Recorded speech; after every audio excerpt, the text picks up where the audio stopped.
They didn't lose Colonel Alexei Sokolov because he trusted the wrong person.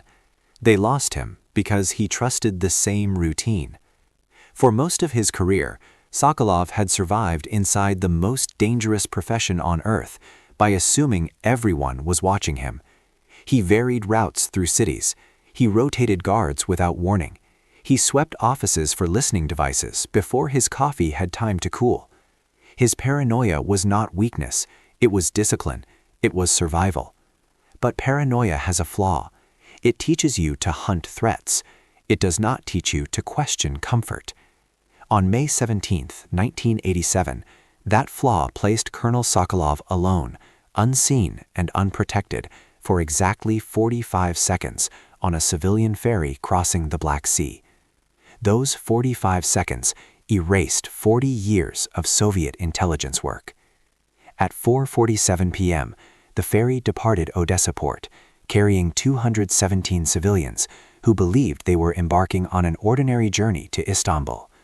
Families, tourists, truck drivers, sailors killing time. The ship did not look important. It did not feel dangerous. That was the point. For the next 47 hours, the vessel would travel through international waters, outside Soviet jurisdiction, not yet under Turkish law, a legal vacuum where no intelligence service could act openly without triggering a diplomatic crisis. No arrests, no tactical teams, no helicopters. Any operation conducted aboard that ferry would be illegal by definition. If it failed, the people involved would be disowned instantly. Their governments would deny everything. Their names would disappear. To most intelligence officers, the ferry represented an unsolvable problem. To Colonel Sokolov, it represented safety. Inside a steel briefcase, handcuffed to his wrist by a reinforced chain, was microfilm that documented nearly every Western intelligence asset operating behind the Iron Curtain. Names, safe houses, communication protocols, networks built patiently over decades. If that case reached the Soviet diplomatic courier waiting in Istanbul, 40 years of Western intelligence infrastructure would collapse in less than 72 hours. The CIA understood the stakes. They also understood their limitations. A sniper shot was impossible. The distance was wrong. The movement of the ship made the geometry unreliable. Poison risked civilian casualties and public investigation. A forced extraction would expose U.S. involvement and ignite an international incident that would burn diplomatic channels the agency had spent decades protecting. For 2 consecutive years, the CIA watched Sokolov board that ferry and did nothing, until someone stopped asking how to stop him and started asking why he felt safe doing this at all. Rebecca Foster was not a field officer. She did not run assets. She did not carry a weapon. She worked behind a desk at Langley, reading reports that most people skimmed and forgot. But something about Sokolov bothered her. Not his ideology, not his reputation, his predictability. Every May, same route, same ferry line, same side of the ship. A man who trusted no one trusted this routine completely. Rebecca began mapping his movements, cabin assignments, departure times, weather patterns, ferry layouts, crew maintenance schedules. Year after year, the data lined up. Sokolov always chose port-side cabins, never more than 5 rooms away from the previous year's booking. It was not laziness. Port-side cabins stay cooler during afternoon departures. Less sunlight, better airflow, comfort. Comfort lowers resistance, and once resistance disappears, repetition follows. That repetition was the only thing Sokolov never defended against. Rebecca pulled the ferry's deck plans. On the port side observation deck, she noticed a 12-foot section of walkway hidden behind a ventilation housing. No security cameras, no reason for passengers to linger. A structural blind spot. She cross-referenced crew interviews from previous crossings. Sokolov visited that deck 3 times per day, always at the same times, always alone for brief windows, always to smoke. To most analysts, it was an interesting detail. To Rebecca Foster, it was geometry. And geometry does not care about rank, ideology, or diplomatic consequences. Still, the conclusion remained the same. 45 seconds alone was not enough time to neutralize trained bodyguards, breach a self-destructing microfilm case, and escape a ferry filled with civilians. Impossible. Then, 3 weeks before Sokolov's scheduled departure, a defector walked into the U.S. Embassy in Vienna with a warning. Sokolov was not just traveling, he was relocating. The microfilm was being transferred permanently to Moscow. If that handoff occurred in Istanbul, there would be no second chance. The file returned to Rebecca's desk with a red cover sheet. Last resort review. This time, she stopped thinking like an assassin. She started thinking like an engineer. Behind the blind spot was a locked maintenance door. Behind that door was a surface corridor used by engine crews. That corridor connected directly to the vehicle deck, and the vehicle deck had a cargo door opening just above the waterline. If someone could enter through the cargo area, move invisibly through crew-only spaces, and synchronized perfectly with Sokolov's routine, there would be no confrontation, no witnesses, no cameras. Just a narrow window and one mistake. 48 hours before departure, the field officer assigned to the operation collapsed in a Frankfurt hospital with bacterial meningitis. There was no replacement, no time, no margin. When the deputy director asked Rebecca Foster if she could execute the operation herself, she answered yes before she finished thinking. Fear could wait. The ferry was already boarding. Colonel Alexei Sokolov believed paranoia was what kept him alive. For most of his career, that belief had been proven correct. He never trusted fixed routes in cities. He changed vehicles without warning. He rotated bodyguards on schedules that appeared random even to the men protecting him. Every office he entered was swept for listening devices before he removed his coat. Every meeting was treated as a potential trap. Sokolov did not survive because he was lucky. He survived because he was systematic. But systems create habits, and habits create comfort. The Odessa-Istanbul ferry was one of those habits. To Sokolov, the ferry was not a risk. It was a controlled environment, a civilian vessel filled with ordinary people traveling through international waters where no intelligence service could act openly. There were no borders to cross, no checkpoints to manipulate, no hostile security services waiting at the end of the pier. In his mind, the ferry eliminated variables. No surprise roadblocks, no last-minute reroutes, no unpredictable escorts, just a vessel that departed on time, followed a known course, and arrived on schedule. Predictability, when it belongs to you, feels like safety. Sokolov had studied the legal frameworks governing international waters. He understood that any operation against him aboard that ferry would be extrajudicial by definition. If the CIA acted and failed, the diplomatic consequences would be catastrophic. If they acted and succeeded, they would still expose themselves to international scrutiny. From Sokolov's perspective, that calculation was decisive. No one would dare. And because no one had dared for 2 years in a row, the calculation hardened into certainty. Certainty is where caution dies. Sokolov's routines aboard the ferry were almost ceremonial. Upon boarding, he went directly to his cabin. His bodyguards secured the corridor. The steel case was either handcuffed to his wrist or locked to fixed points in the room. He ate at the same dining hall, always choosing a seat with a clear view of the exits. His guard sat close enough to intervene, far enough not to draw attention. Every decision reduced anxiety. Every repetition reinforced trust. But the ritual that mattered most came in the early evening. At precisely the same time each day, Sokolov left his cabin and walked to the observation deck. He stood near the port side railing, away from crowds, and smoked 3 cigarettes, always the same Turkish blend. The routine never varied by more than a minute. To Sokolov, those moments were private. They were the only times he allowed himself to relax his posture, to let his thoughts drift without calculation. He believed the open air protected him from surveillance. No microphones, no walls, no hidden devices. He believed the ferry itself was shielding him. What he never considered was that his sense of privacy was not based on secrecy. It was based on familiarity, and familiarity is visible.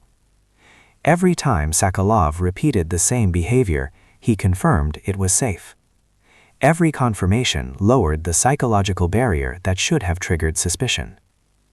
The human brain is efficient that way. It rewards routines that do not produce negative outcomes by making them feel natural. That process does not stop just because someone is trained in counterintelligence. If anything, it becomes more dangerous, because trained professionals are confident in their conclusions. Sokolov believed threats came from people. He did not believe threats came from architecture. He saw enemies in faces, accents, behaviors. He did not see them in deck layouts or ventilation housings or service corridors hidden behind locked doors. That was his mistake. Not arrogance, not recklessness, blind specialization. He had trained himself to detect human deception so well that he ignored structural exposure. He believed that if his bodyguards were near, if no one approached him, if no cameras were visible, then he was alone. He was wrong. Somewhere thousands of miles away, an analyst had reconstructed his routine without ever meeting him. She did not know his voice or his mannerisms. She knew something far more dangerous. She knew his timing. Sokolov never imagined that comfort itself could be profiled, that the thing he relied on to preserve his focus was broadcasting his location with mechanical precision. He believed his paranoia had eliminated risk. In reality, it had simply narrowed the shape of that risk until it fit perfectly into a 45-second window. And once that window existed, the outcome was no longer a matter of ideology or power. It was no longer a question of if, only when. Rebecca Foster had spent her career believing distance was protection. Distance from the field meant distance from mistakes, from bad insights. To connect dots, not to step inside them. That separation was intentional. Field officers carried consequences. Analysts carried probabilities. Rebecca had always been comfortable with that division. She was good at her work. She noticed patterns others dismissed as noise. She built timelines, cross-referenced routines, and asked questions that did not always have immediate value. Her superiors respected her precision, even if they did not always understand her persistence. Until the ferry file came back to her desk.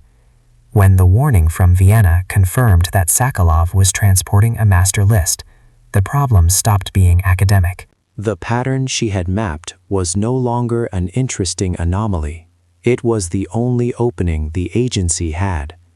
And suddenly, her distance from the field became a liability. The original plan had never involved her presence. A senior field officer with maritime extraction experience had been assigned to the operation. Rebecca's role was finished the moment the profile was handed over. Then the phone rang. Bacterial meningitis, Frankfurt Hospital, no timeline for recovery, no backup officer cleared at the necessary level, no time to train someone new. The operation had been designed around a single window. If it missed that window, it would never open again. Rebecca was called into a conference room she had never been invited into before. No windows, no phones, no names spoken aloud. The deputy director did not ask her to volunteer. He asked her a question. "Can you do this?" The correct answer should have been no. She had completed field training years earlier as a formality. She had passed the physical requirements. She had learned hand-to-hand techniques in controlled environments, but she had never executed a live operation, never improvised under real threat, never faced the possibility that a single mistake would not result in a failed exercise, but in prison or death. She understood all of that, and she also understood something else. If she said no, the operation died. The list reached Moscow. Assets disappeared. Safe houses burned. People she would never meet would pay the price for her caution. Rebecca answered yes before her fear had time to organize itself. Only after the word left her mouth did she realize that nothing about her life would ever return to its previous shape. The next 72 hours compressed everything she had learned into a narrow, unforgiving timeline. She practiced the sequence until motion replaced hesitation. Pressure, release, remove, open, extract. By the final hours, her hands no longer shook. That frightened her more than fear ever had. What she was learning was not technique. It was how quickly hesitation could be erased. But there was one thing she could not simulate: the moment of choice.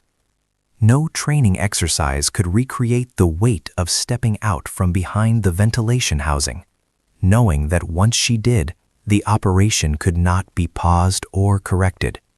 There would be no instructor, no reset, only consequences. She flew into Odessa under a Canadian passport, identifying her as a freelance photographer. The cover was thin but plausible.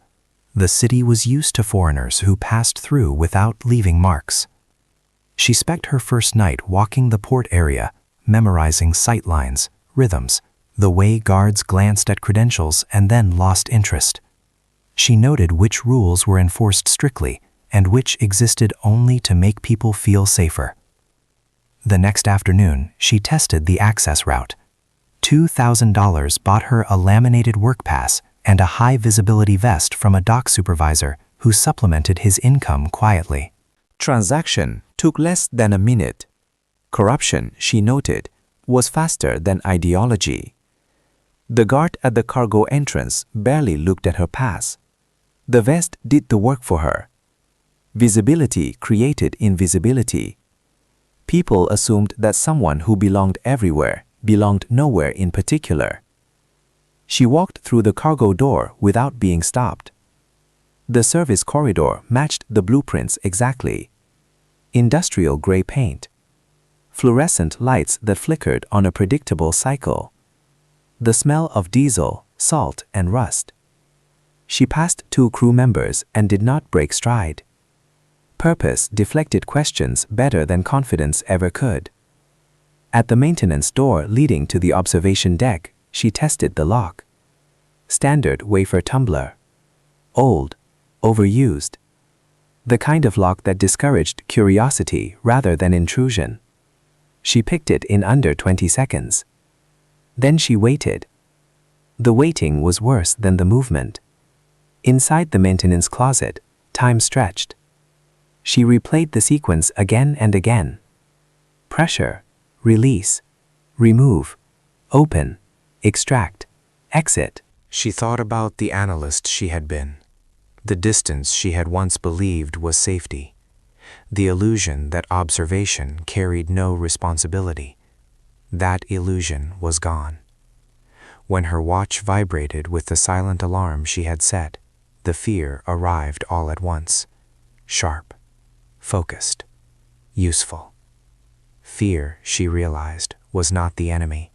Indecision was. Rebecca opened the maintenance door just enough to see the observation deck. The port side was empty. Then a figure appeared at the far end, walking with the posture of someone who had spent decades being alert to threats that rarely materialized. Colonel Sokolov. He passed the maintenance door without looking toward it. She closed the gap in 4 steps and crossed the point where analysis ended. The moment Rebecca stepped onto the observation deck, the world narrowed.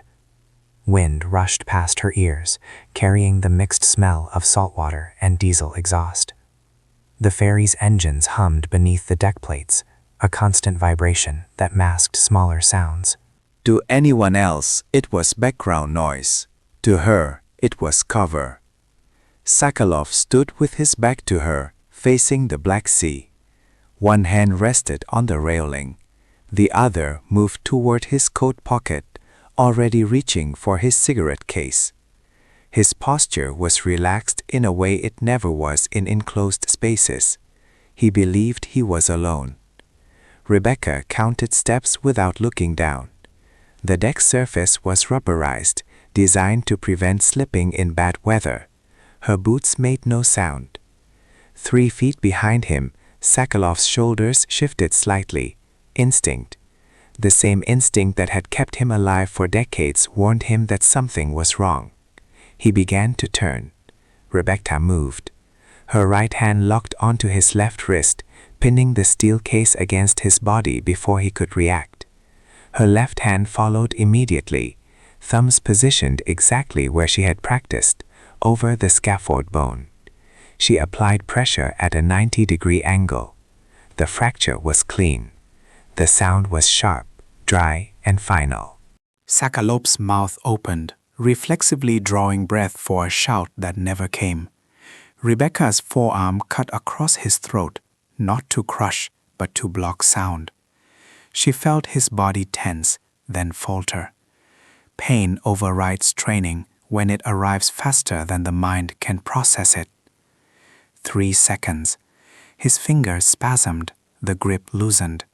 The handcuff slid free as she twisted it off his wrist with a motion she had practiced until it no longer required thought. 4 seconds. She stepped back, letting his weight fall against the railing. His knees buckled, but he did not collapse fully.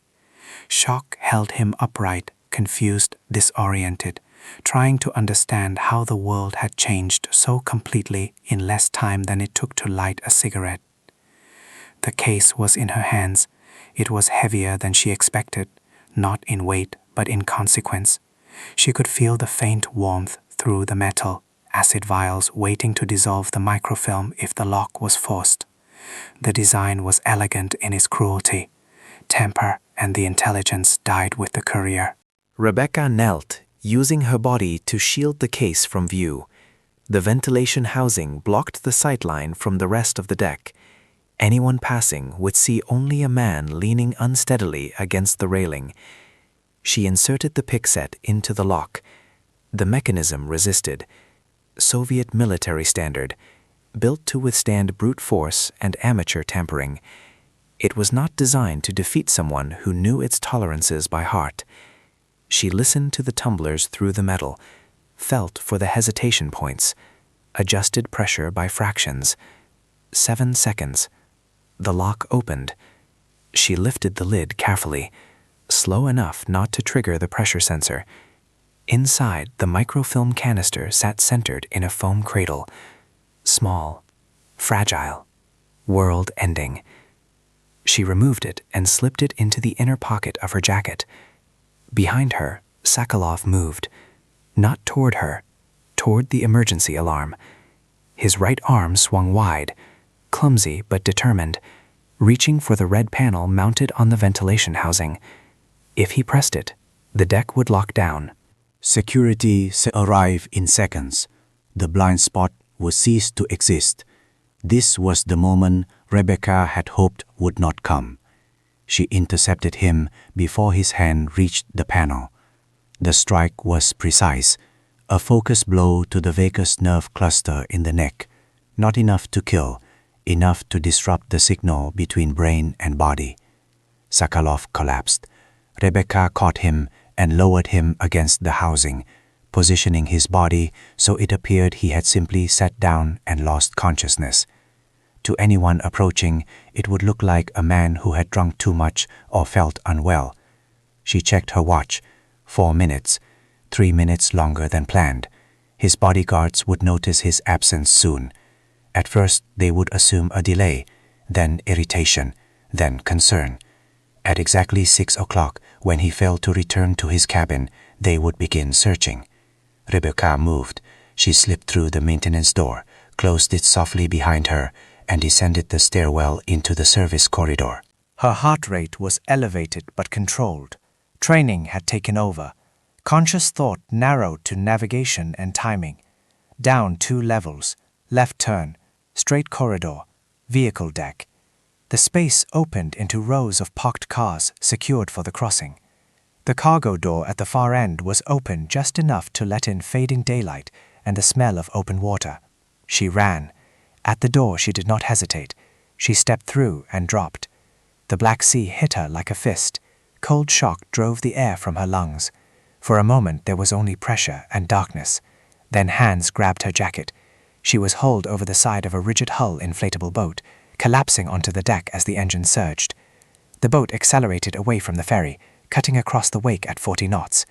Rebecca lay on her back, staring at the sky, the microfilm pressed against her ribs. The ferry continued on its course towards Istanbul. On its portside observation deck, Colonel Alexei Sokolov lay unconscious, his wrist shattered, his certainty destroyed. 45 seconds. That was all it took. The ferry did not slow down. From the bridge, nothing appeared out of place. Engines held speed. Navigation remained steady.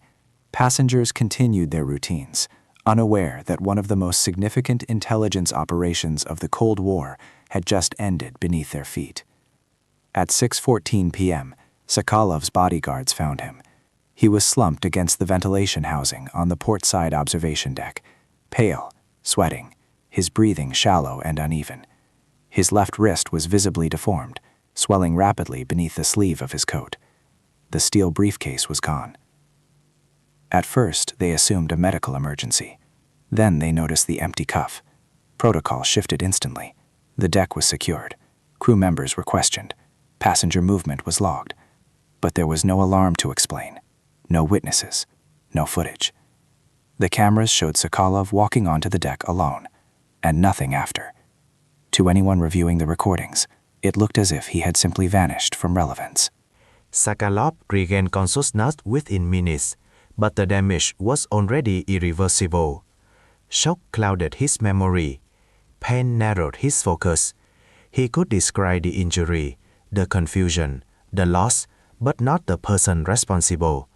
That absence of detail became the most damaging fact of all. The ferry's security chief filed a preliminary report suggesting that Sokolov might have staged the incident to conceal the loss of the documents. It was an idea born not of evidence, but of frustration. When systems fail to produce explanations, suspicion fills the gap. The KGB did not accept the theory immediately. They launched a full investigation. For 6 days, officers retraced Sokolov's movements. Passengers were questioned, logs were dissected, nothing surfaced. 217 people told the same story.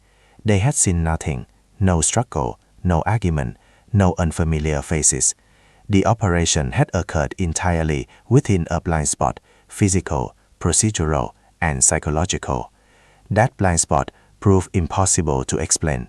Within weeks, the investigation stalled. Sokolov was quietly reassigned to a desk in Minsk. Officially, it was a temporary move pending medical recovery. Unofficially, it was exile. In intelligence services, failure does not require proof. It requires inconvenience. Sokolov's career ended without ceremony. In intelligence work, careers rarely end with explanations. They end with silence. The briefcase never resurfaced. At Langley, the microfilm was analyzed over 3 weeks under maximum compartmentalization. What it contained confirmed the defector's warning in exhaustive detail. Comprehensive asset lists, operational protocols, safe house locations across Eastern Europe. The CIA did not dismantle Soviet networks immediately. They repurposed them. Operation Glass Shield fed controlled misinformation through compromised channels, isolating double agents and neutralizing entire networks without public exposure. 12 Soviet moles were identified and quietly removed from circulation. Lives were saved not by force, but by time. None of this became public for nearly 2 decades. When partial declassification was forced in 2004 through a Freedom of Information Act request, the documents described the operation in sterile language. No names, no faces, no acknowledgement of individual risk. Rebecca Foster was not mentioned. She ran 4 more operations after Nightfall Protocol, each one quieter than the last. She became known inside the agency not for boldness, but for something far more dangerous. She saw angles others ignored. Eventually, she returned to analysis. She taught younger officers how to find windows that were never meant to exist, how to think in terms of space, routine, and human comfort, rather than ideology or aggression. She retired in 2003. She never wrote a book. She never gave an interview. She never corrected the record. In intelligence work, visibility is failure. The most successful operations are the ones that leave no story behind, except this one bit. Because Colonel Alexei Sokolov did not lose his career because he was careless. He lost it because he was comfortable. And comfort, more than any enemy, is what intelligence professionals fear the most. In intelligence work, success is measured by what does not happen. No press conferences, no official acknowledgements, no names attached to outcomes. When Nightfall Protocol ended, there was no celebration at Langley, no sense of victory, only quiet confirmation that something catastrophic had been avoided. The kind of avoidance that leaves no visible scar, no moment the public can point to and say, that was it. The ferry reached Istanbul on schedule. Passengers disembarked carrying luggage, souvenirs, half-finished conversations. They passed customs officers who never knew how close the world had come to losing decades of fragile balance. The Soviet diplomatic courier waited in vain. The meeting never happened. No explanation was offered. In Moscow, questions were asked without being written down. How did a case designed to destroy itself disappear intact? How did a man trained to anticipate threats fail to notice one? How did an operation leave no fingerprints, no witnesses, no trace of intrusion? There were no satisfactory answers. And in intelligence culture, unanswered questions are dangerous. They force institutions to look inward, to doubt procedures, to reconsider assumptions that once felt unshakable. For the KGB, the conclusion was simple and deeply uncomfortable. Their enemy had not overpowered them. It had outthought them. Not with technology, not with numbers, but with patience. Rebecca Foster understood something most field officers never fully accept. Operations are not won by force. They are won by alignment. Timing aligned with routine. Movement aligned with expectation. Invisibility aligned with familiarity. She had not defeated Sokolov by being stronger, faster, or more aggressive. She defeated him by stepping into a space he had stopped questioning. A space created not by negligence, but by habit. That lesson stayed with her long after the operation faded into classified archives. She taught it to analysts who believed danger always announced itself. She taught it to officers who believed vigilance meant constant motion. She taught it to people who assumed paranoia was enough. It never is. Paranoia watches outward. Years later, when fragments of the story surfaced through partial declassification, the public reaction was muted.